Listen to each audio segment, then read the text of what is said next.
Since Donald Trump's return to the US presidency, Russia has drastically escalated its missile and drone strikes on Ukrainian cities. In January 2026, launches exceeded 6,000, a sharp increase from approximately 2,000 in January 2025. The use of guided aerial bombs also reached a record high of almost 6,000 per month. With the Trump administration significantly cutting military aid to Kyiv, Ukraine now finds itself in an increasingly vulnerable position. What are the underlying causes of this policy shift, and what does it reveal about Trump's vision for global order and human rights? You are listening to the Explain Ukraine podcast.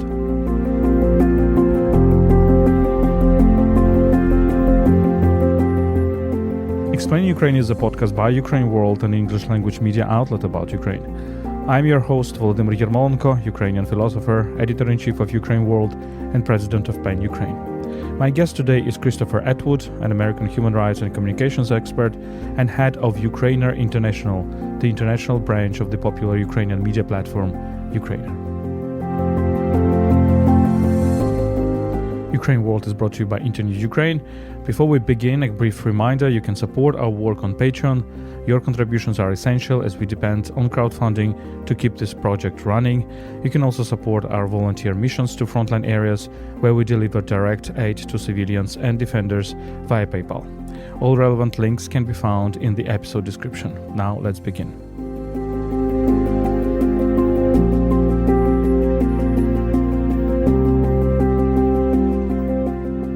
Christopher Atwood, welcome to this podcast. Thank you for having me. I'm very glad that we are now sitting in Kyiv and can talk because we were talking in many different places. But first, let me congratulate you with the new status. You're now the head of Ukrainer International. What does it mean to you? Tell me a little bit more about this role. For our listeners, I would say that we had a podcast with the head of Ukrainer, Yulia Tymoshenko, recently, so you can listen to it. But what's about this new role? Yeah, so I came to Ukraine over the summer last year, really ironically to try to kind of have a soft reset and just kind of relax. And a lot of people laughed at the time when I was coming to Ukraine, and I kept telling people, like, it's not Ukraine's fault that, like, Russia is bombing it, and, like, it's not Russia, like, it's not Ukraine sending missiles towards my apartment.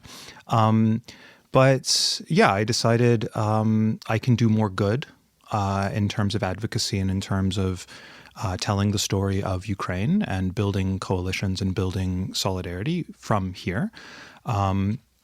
The previous editor-in-chief of Ukrainer International, Anastasia Mrushevska, is a friend of mine that I've known for more than a decade at this point. And I talked to her, and I first became the editor-in-chief of Ukrainer in English, and then Nastya decided to move in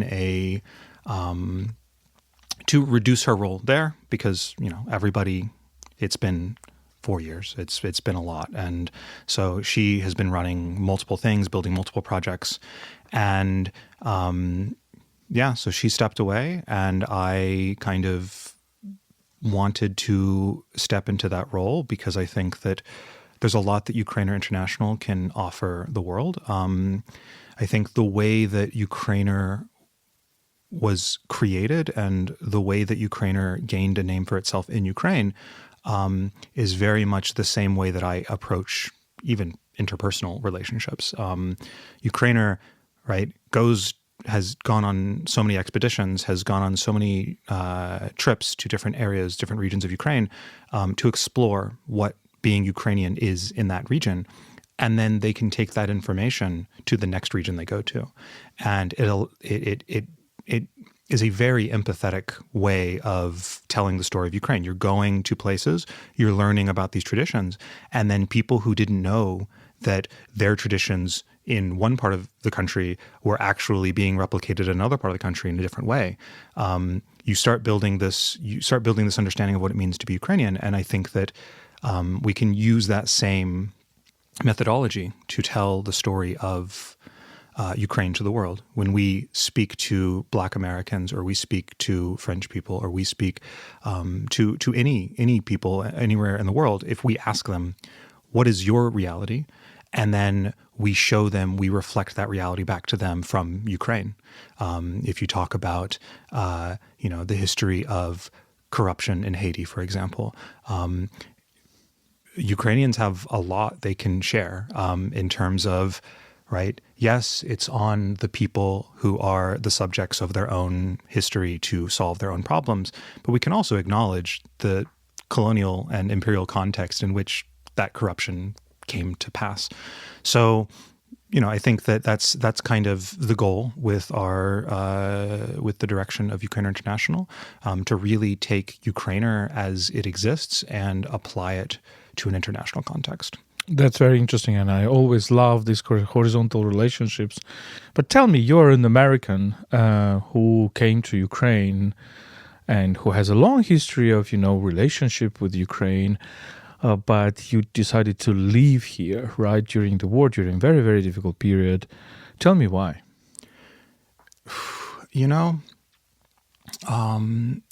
I was not supposed to be in the U.S. when the full-scale invasion happened. I had gone to the U.S. strictly to do my master's degree. I'd lived and worked in Ukraine for nearly a decade. I mean, I'd spent some years outside of the country, but during COVID, I decided, okay, I'm not doing the kind of work that I really want to do. I was doing a lot of creative work, a lot of advertising work, a lot of communications work. And I wanted to do more serious, rigorous, kind of academically sound research and reporting and storytelling. And I felt like I needed a academic framework to do that through. And so I just started applying to grad schools. I got accepted to several, and I decided to go to Columbia, do my master's degree there. And at the beginning of my second semester at Columbia, which I was planning to finish my degree in a year and a half maximum. You can finish it in a year. I kind of could potentially have had that opportunity, but I was kind of thinking of doing it in a year and a half. And then after in the second semester, the full-scale invasion started. And so I had always in the back of my mind thought, the end goal is to come back here with this expertise and to apply it. And to, I didn't know if I was going to live here permanently or if I was going to live between here and maybe New York or here and somewhere in Europe. But the idea was always to come back. And in 2022, worked on several important I worked on a legal report on Russia's violations of the Genocide Convention. We have a podcast about that for our listeners. Yeah. We do have a podcast about that. And then I did a lot of advocacy to get that recognized in 2022 and 2023. In 2024, I was doing a little bit of organizing, but then I realized that the political situation in the U.S. was trending towards a second Trump term. And my thought process was very simple. If Trump becomes president again, then human rights reports, genocide reports, don't really have any application because he is not going to rule a second time with any instinct towards human rights. And so I kind of, the human right defender in me understood that we need to prevent someone who is not going to care about human rights from gaining power. So I tried to do everything to organize, to work with political organizers, work with activists, try to rally people. And of course, that did not come to pass. I continued with some political organizing into 2025. And like I said, I came back here over last summer to kind of have a reset, a political campaign I had been an associate communications director for had ended. I finished a project bringing Ukrainian public intellectuals to the U.S., of which you were one of them. And I'd finished that project, and I didn't have anything lined up in the immediate future. Kind of decided to kind of come here, reset myself, understand what I really want to do. And what I wanted to do was to do whatever the maximum possible good I could bring into the world. And I think that from here is where I can bring the most good. But you have been watching the changes in the American politics and society since the Trump got back to power. Tell me what has changed, because America under Biden, it was probably a reluctant ally of Ukraine, but it was an ally of Ukraine. Now we cannot say that America under Trump is an ally of Ukraine. It tries to be a mediator between Ukraine and Russia, which is already a very strange thing, because Putin is a war criminal. But sometimes Ukrainians feel that Trump is more on the Russian side. At the same time, the position of the Ukrainian leadership, of President Zelensky, is to do everything possible to reach out to Trump, to persuade him, to get an agreement with him. And it's understandable, because America is still the most powerful country in the world, or one of the most powerful countries. But tell me what has changed in your feeling. I mean, I think it's what the discourse was in 2023 and 2024, which was we're trending towards a world that is might makes right again, and that doesn't care about human rights, and that it was. I remember I organized an event in New York in February 2024. You were one of the speakers. And one of the topics at the event was, in Ukraine at the time, we understood that this is the fight for the future of what kind of world we're going to live in. Is Russia's version of the world going to be the version of the world that we have, or is Europe and the U.S., is that version of the world, that kind of liberal democratic version of the world, is that the one that is going to win out? And I think that simply the operation in Venezuela shows you which one won out, at least temporarily. I don't know that that's a permanent. They see their operation in Venezuela as what Putin was trying to do in Ukraine in 2022, only the U.S. did it successfully because we have a great military. And I think that if Russia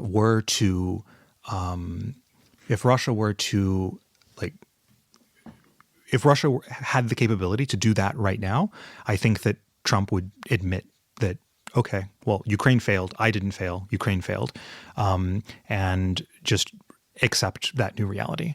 So if I tell you this, that Trump is basically saying, yeah, Russia's vision of the world is correct. We'll follow the Russians' vision of the world. And instead of westernization of Russia, we have kind of a Russification of America. But he probably has envy towards the way how Putin is doing the internal politics, because there is no democracy, there is no opposition. But at least he's saying, but I'm better in the external politics. I'm better in military operations. Is it what is going on with Venezuela in your comparison with Ukraine? I mean, I that's how I see it. I think that the U.S. is ostensibly a partner of Ukraine. We see ourselves as on the same side of a dividing line as Ukraine. And so, for example, right, there can't be a peace deal, because for a peace deal to exist from Russia's perspective, all of the territories in its constitution need to be under its control. So you need Kherson under Russian control, you need Zaporizhzhia under Russian control. And they can change constitution again and include other cities. Yeah, exactly. But so Trump will not negotiate that away. But if Russia were to recapture either city, I don't think that Trump would feel that he has a right to negotiate that. I think in Trump's vision of the world, anything that is achieved through violence is the most legitimate and the only legitimate way, really, to achieve any political goal. That's why you see the ICE presence in Minneapolis right now. For him, anything that is achieved through violence, that is the ultimate expression of sovereignty to him.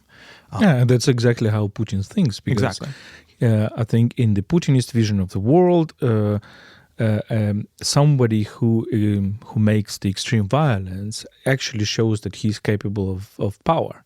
Only one who is violent has power. So do you think that Trump shares this worldview? Yeah, absolutely. Absolutely. And in fact, one of my guilty pleasures is to watch commentary YouTube videos. When I want to think of something that is irrelevant and stupid and whatever, I'll just put on a commentary YouTube video that's like 20 minutes long and listen to it in the background and cook something. And there's a YouTuber called D'Angelo who posted a video recently called "We're currently in we're in an empathy recession. We're in an empathy recession," and his argument was basically that if you look beyond even just the high levels of U.S. power, if you look at schools, if you look at what teachers are saying right now, teachers are all over the internet complaining that every year it feels as though this new class that I have is less empathetic than the previous class. We're seeing a resurgence in slurs. We're seeing a resurgence in the core of his video was he was talking about slurs against mentally disabled people, and he was and those have made a resurgence. Joe Rogan considers that resurgence to be a victory in the culture war, and I think that like this idea that we can and should be vicious towards each other, that is something that you see across the Trump administration, and that is trickling down. You see it across our social media. It's a cultural phenomenon all over the West, and in particular in the U.S. And I think that if you look at what a child is looking at right now in the West, in the U.S., on social media, right? One of the most popular dream jobs for a child right now is to be a YouTuber, to be a social media influencer. If you look at which social media influencers are the most successful, very often they're the most cruel. And so I think that it's also a mistake that a lot of Americans make to think that that the problem is Trump. I think that Trump is an expression of the current cultural zeitgeist in America. And some other people are saying this is a problem of tech companies, and they do not moderate the content because the content is more and more the content which promotes violence and cruelty, which is also kind of strange to me because I think it's a consequence, it's not the cause. There is something dramatic going on inside our civilization. Yeah, the online world, decreases empathy in a great way, but tech companies only follow this line. They're not causing it. There is something much more dramatic which causes it. What do you think? Oh, for sure. I think that it's beyond me. I mean, I think that I'm critical of the tech companies, but you can't look at the tech companies as they exist with a specific structure of incentives, and their incentives are to have the maximum number of people engage with their platforms. And so the fact that they're not moderating this content, it tells us that according to the incentive structures that they operate under, people want this kind of content. And why that is something much deeper than a lack of moderation. Of course, like a lack of moderation maybe worsens the problem, but the core issue, I think, is exactly this. I think that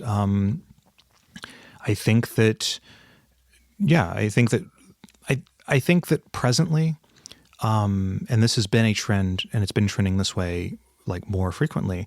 The U.S. is more and more and more similar to Russia than it is to Europe. You see that. I mean, even just taking the idea that the opposition think that the problem is Trump.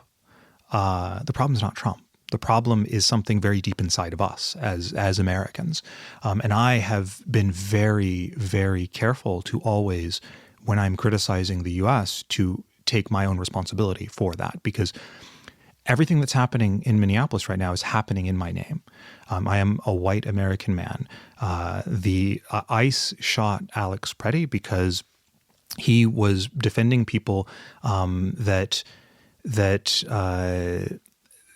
the Trump administration believes should not be defended. And they did so in my name. And I have to take responsibility for that. Of course, responsibility is, it's not 100% or 0%, right? My responsibility is significantly less than somebody who voted for Trump and then joined ICE and then went and started enforcing these draconian policies. But I still, as an American, I can't escape that these things are being done in my name, and I need to actively act against that. And acting against that doesn't necessarily have to be politically organizing. It can be as simple as trying to encourage more empathy in the world. And so when we get back to the question of why did I come to Ukraine, why do I think that the best thing I can do to help, to bring more positivity in the world is to do things from here, it's because I think that building out a project that allows us to connect with others in a human way and express empathy. I think that the idea that we're in an empathy recession is very poignant. But I also think that in an empathy recession, having empathy is a very, very, very powerful tool to shape the future. Really share this view. And look, I'm looking at the American politics mostly through what I find on YouTube. And on YouTube, correct me if I'm wrong, I see the anti-Trump mostly, well, of course, now it's much more dramatic with Minnesota and ICE and everything, but this establishment, the media establishment, which is mostly entertainment establishment, which are the bunch of comedians who are mocking Trump, etc. And I see, I compare to the way how humor was functioning, for example, in the late Soviet times, and it was a force that was emancipating, really, at some forms of it. Well, now I think that humor and comedy is a rather problem. Part of the problem, then part of the solution, because first it becomes also very cruel and non-empathetic, and basically it makes you an illusion that you can fight through laughing, which is not enough, right? And isn't it also in America this responsibility, let's say on the Democratic side or on the liberal side, is that they were considering the Trump voters as non-human and just stupid and racist, and that's it? What do you think? Oh, I mean, I think that, yes, I think that, again, it goes back to this idea that people sincerely think that the problem is just Trump. And if Trump just magically wasn't there, magically these problems would not exist. And I think that, well, of course, right, people in positions of power have a great responsibility and have influence over the future of our country. And of course, Trump's political success in 2016 is manifesting in these problems we're having with children being less empathetic, with social media figures being less empathetic. But I think that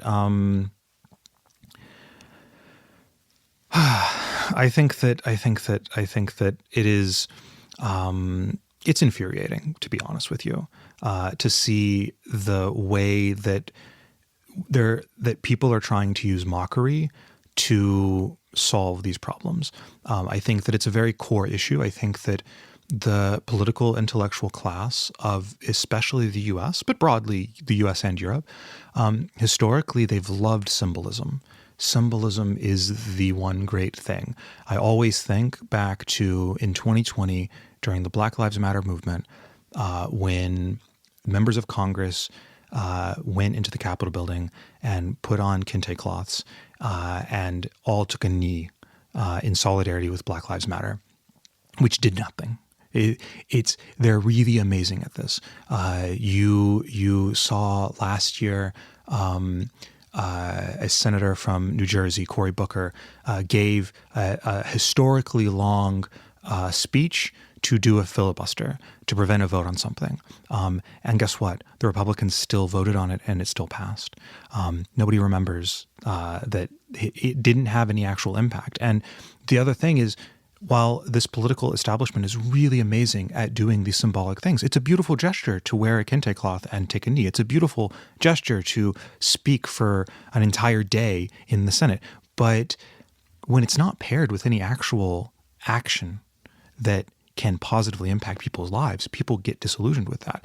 And I think that what we see in this media establishment it's a manifestation of that. We don't have a sense of how serious this is, because again, the people who are in this bubble, none of these things actually impact their lives directly.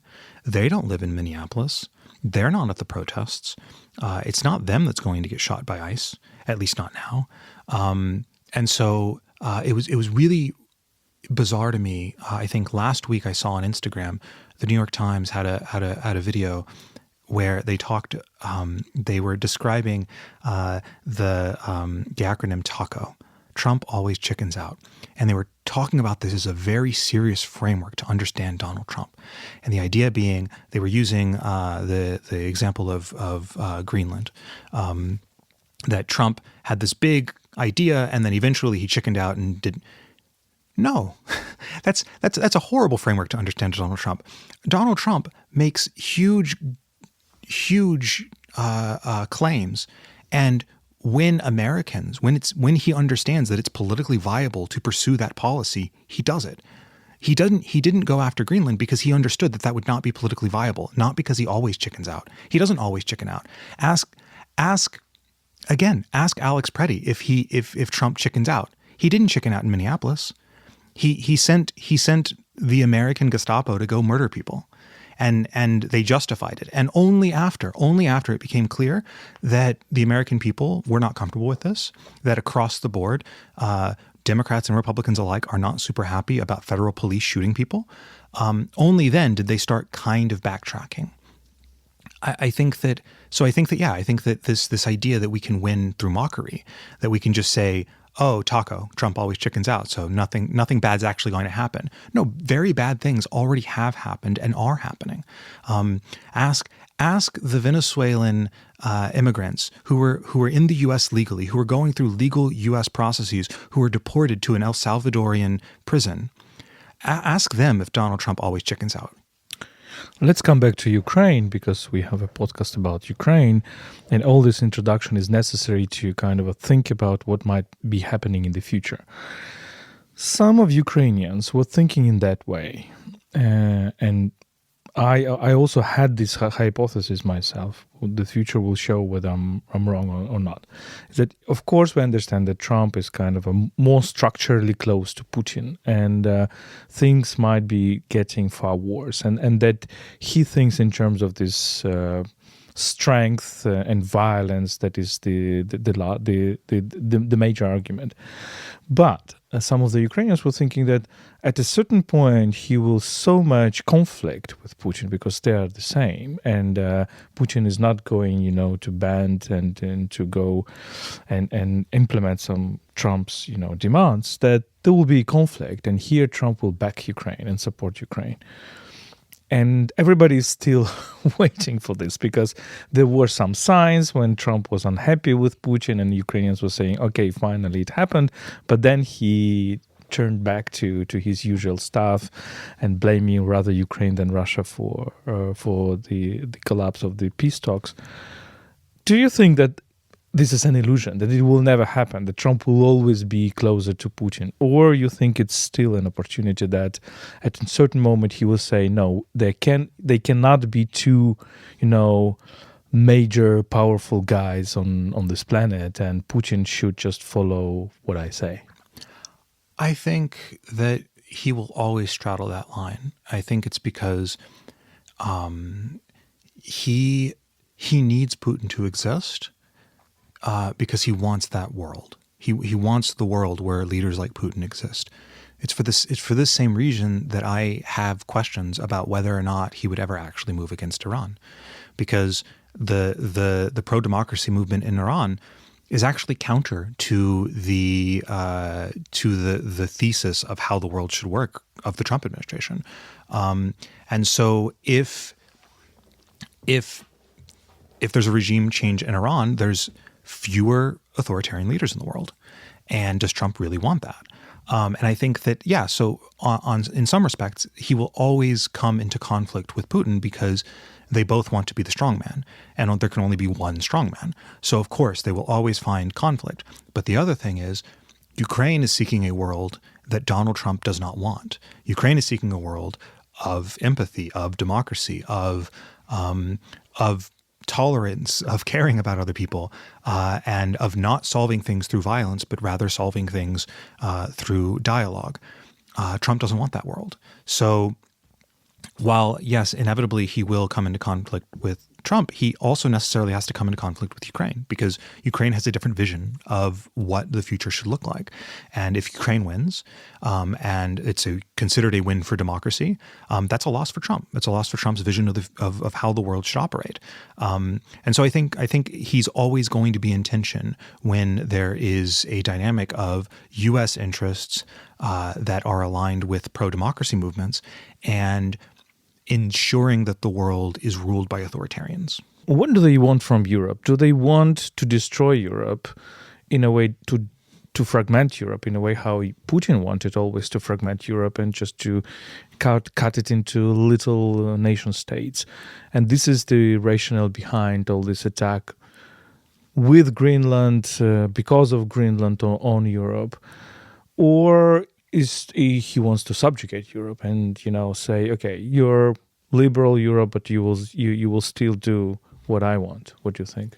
I mean, I think that Trump's approach to Europe significantly differs from his administration's approach to Europe. I think that the ideologues of his administration hate Europe. Europe represents everything that they believe is wrong with the world and wrong with modern society. But Trump himself, I think that Trump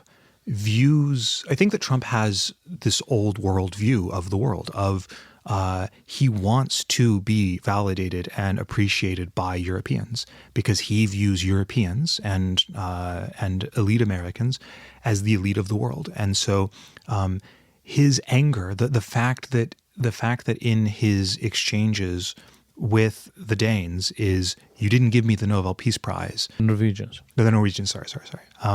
But yes, his exchanges with the Norwegians, that you didn't give me the Nobel Peace Prize, therefore I get to do whatever I want now. He's lashing out. He's lashing out at a lack of respect. He needs Europeans to adore him. He wants that adulation. He loves being praised. This is, of course, not a new take. He loves being praised. But I think that he really, really seeks the validation of people that he grew up believing were the elites of the world. That is the French, that is the Germans, that is whoever gives out any prize that he thinks is worth something. That is the liberal elite in the U.S. This is why, there was a controversy last year that the talk show host or the comedian Bill Maher went to dinner with Donald Trump, sat down with him, came back, gave a monologue on his show and said, Donald Trump's not that bad of a guy. And it was such an interesting discourse after that because it's so obvious that Bill Maher is like the quintessential liberal elite. Like he is the quintessential, if you are a liberal elite, you either hate him because he's too much or you adore him because he is that representation. And of course, Donald Trump wanted to impress Bill Maher because Bill Maher is part of that political class. So I think that Donald Trump's view of Europe is an annoyance that they don't validate him in the way that he wants to be validated. And so there's constant conflict there. And I think that his administration, the ideologues,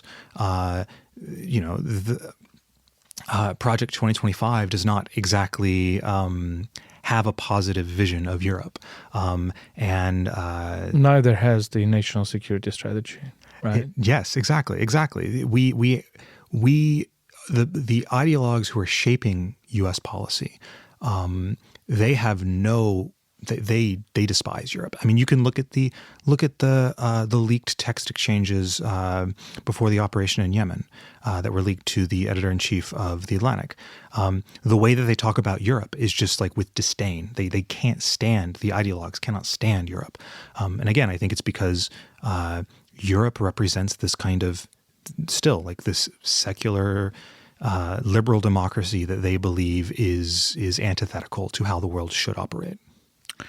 Yeah, and I have also the problem of with Europe about that, because I have a feeling that in the European elites, there is an increasing understanding that Trump's America is a bigger enemy of Europe, a bigger threat of Europe than Russia.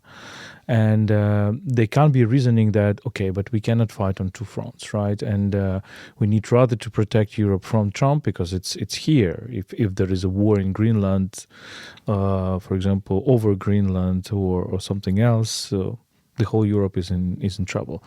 So I really kind of fear this development of events when Europe will be just choosing who is the biggest enemy. What do you think? That would terrify me. I mean, I think that in the European mindset, right now, I mean, I can't speak to how the European elite are thinking at the moment.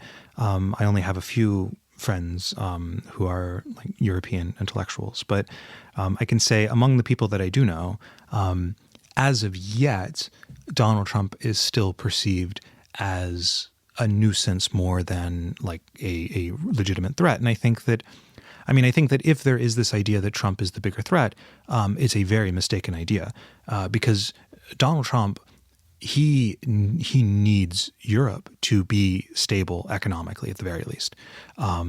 He cannot afford politically for an actual splintering of Europe at the present moment. At least not now. Who knows what happens? Who knows what happens in the midterms? Who knows if we, there's still a question in that's up in the air that has to be discussed. Will we even have midterm elections in every state? That is a question that I actually have to ask. That I presume it will happen. There's not been any real movement towards it not happening, but who knows? Who knows what conversations are happening behind the scenes, behind closed doors? But at the present moment, Donald Trump still needs legitimacy, and I hesitate to think that. Well, I'll put it this way: if you look at any economic policy that Donald Trump does, every economic policy, he does something, and then the markets tank, and then he undoes the thing. He did tariffs until the market didn't like the tariffs. You can even look at the situation with Greenland through, again, the markets. Like, if the markets don't like what Donald Trump is doing, Donald Trump will stop doing it because he needs the stock market to be up to have this perception that the American economy is doing well. That is his pride and joy. He loves to tell everybody how great the American economy is. That is his speech everywhere, on every international stage, on every domestic stage, is how great the U.S. economy is doing. That's his biggest domestic scandal. He tried to have the Justice Department go after the chairman of the Federal Reserve, Jerome Powell. Jerome Powell had to release a video that was ironclad, that was 2 minutes long, explaining exactly what was happening. And again, when the markets didn't like it, when he was getting a lot of pushback from it, he had to change his mind. Because again, if things are not economically beneficial to him, he will be afraid. So any actual action against Europe will make the markets freak out. And anytime the markets freak out, Donald Trump takes a second look. And if I were Europe, I would use that framework to understand who is the enemy. Because on the other hand, Putin does not freak out when the markets freak out. Putin doesn't care about the markets. He doesn't care about the economics. When he has money, and the strategy should be that at a certain point, Putin just has to be without money. And that's the strategy of sanctions. And unfortunately, it's not going very well. But tell me, like, there are many people who are saying, okay, the next president of the United States will apologize for this one, or in Ukraine we have this, jokes that, yeah, but anyway, you still have 3 years. And you are doubting that there will be midterm elections, and I would not exclude this opportunity, because all the dictators came not on popular vote, but rather by destroying democracy when they have some grip of power. Remember Hitler. Hitler had only 1/3 of German votes, and then he destroyed everything, right? Democratic institutions. So still, my question is on Ukraine. Majority of Americans still support Ukraine, and even in the Republican Party. And there are polls that are saying that there are lots of criticism of Trump being too pro-Russian, and he still doesn't care. Why? I think that, well, I think that, first of all, nobody actually votes on foreign policy. We all have opinions on it, but everybody votes on their immediate domestic issues. And so Donald Trump doesn't really have to care whether or not Americans are really happy with his foreign policy, unless that becomes an issue area. And typically it's not. I think that the only time in recent history that foreign policy has really played any kind of role was in the last election, where a lot of the left, a lot of extreme leftists and progressives, were less enthusiastic about supporting Biden and then supporting Kamala because of their stances on Gaza. But beyond that, it's very rare. In terms of U.S. support for Ukraine, when I did political organizing, I spoke with literally thousands of average Americans. And I always found that in politics, the thing that is lacking, again, is empathy. When you ask people, what is going on in your life? What are you unhappy with? What are you happy with? What can we be doing to, like, if my candidate were to win, what should we be doing to make this place a better place for you? And I've always found that authenticity is really important. And so I would always tell people, I've done a lot of work on the topic of Ukraine. And a lot of Trump supporters would say, oh, of course I support Ukraine. And then they might give me a talking point that was like, well, we can't do this. And when you push them on it even just a little bit to explain deeper, they kind of just always revert to, well, yeah, no, what Russia's doing is wrong and we should support Ukraine, of course. So I think that any time that there has been a dip in support for Ukraine has been a very superficial dip. It's been I remember a conversation I had with a guy. I was supposed to speak to his brother, but his brother wasn't home. He is a guy from Florida, from a very deeply red district in Florida. Super huge Trump supporter, found me fascinating as someone who has particularly progressive politics. And we had a great conversation. We talked about Ukraine. And he's like, but Trump's going to end the war. And I was like, okay, how do you think Trump's going to end the war? He's like, I don't know. I'm like, well, I have this sneaking suspicion. I think Trump thinks that we should just freeze the front, and that we should just cede all the territory Russia has gained to Russia, and that people should continue to live under Russian occupation. And he goes, oh, I don't support that. And so yes, in theory, he supports Trump's vision of Ukraine. But when it comes to the practice of, well, we're going to freeze the front and we're going to cede all that territory to Russia, he immediately is like, okay, no, I can't. That's a bridge too far for me. So I think that Trump understands that, and I think that Trump also understands that there is no that it's he can flirt with Russia and not face political fallout. But the one thing I will say is, in speaking to people kind of in that intellectual bubble, the people who really actually do support Russia, like in DC, they are really frustrated with Trump, because everybody believes that Trump believes abandoning Ukraine is not politically viable. It would be a catastrophe for him. Like, that would turn into something worse for him than Gaza was for Biden electorally. So that's his calculation. And people who are pro-Russia in DC, they feel that's the wrong calculation. They don't believe that. But they also live in DC in their own bubble. And in my experience, speaking to people across the political spectrum, yes, it would be a massive political misstep for him. Maybe my last question, what do you see as the ways to oppose all that, both internally in America, but we are more interested in on this podcast, what is happening internationally. So you were telling me that you were kind of inspired by the speech of Canadian Prime Minister in Davos, and this is probably this idea of middle powers going together. This is precisely the idea of Europe, right? The Republic of Republics, if we might say it. It's ironical, of course, that American Republicans actually want to be anti-Republican. They want to be imperialists, right? But is it the way to proceed? And that means that we need to scale up this idea of a coalition of the willing and maybe going beyond Europe, and therefore we see Canada, we might see some other countries, joining this idea that, we need to come back to the world which is community of nations rather than the world of big powers dictating their will to others. I mean, I think that I found Mark Carney's speech definitely persuasive, although as a pragmatist, he certainly is making a very calculated decision that this world that he described is there is a likelihood that it will happen, and that if it happens, we should be operating in this manner.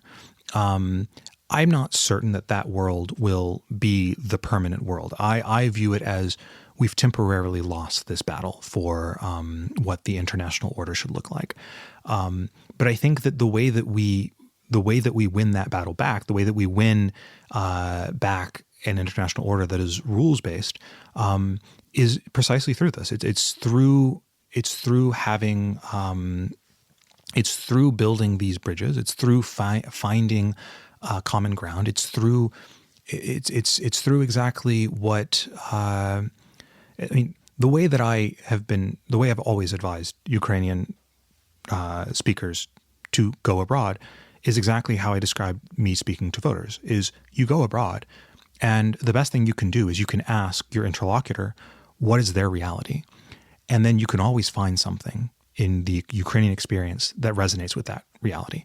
And so, I think that I spoke to a Black American woman in Harlem in public housing who was never going to vote because she's an elderly Black woman. She's seen everything. She's like, I don't see the point in voting.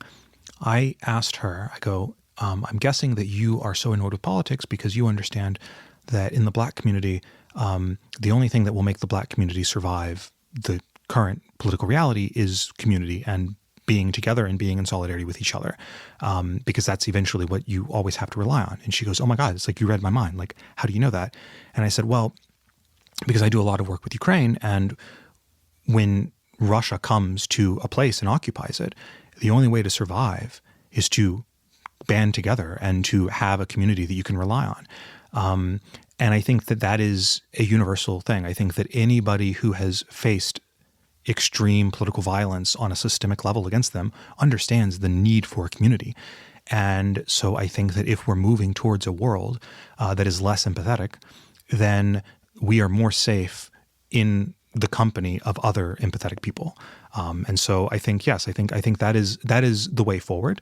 And I don't think that's only the way. I don't think that's the way forward only in the case that this might makes right politics is the way of the future. I think that even if we build back this international order that is rules-based, I think that is the only way that we're going to be able to sustain it, is by finding ways to constantly seek solidarity, constantly seek common ground, constantly find ways to support each other in different manners.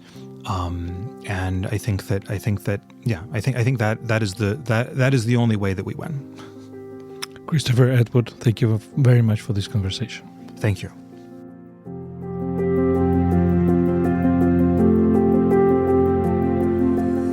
This was a podcast explaining Ukraine by UkraineWorld, an English language media outlet about Ukraine.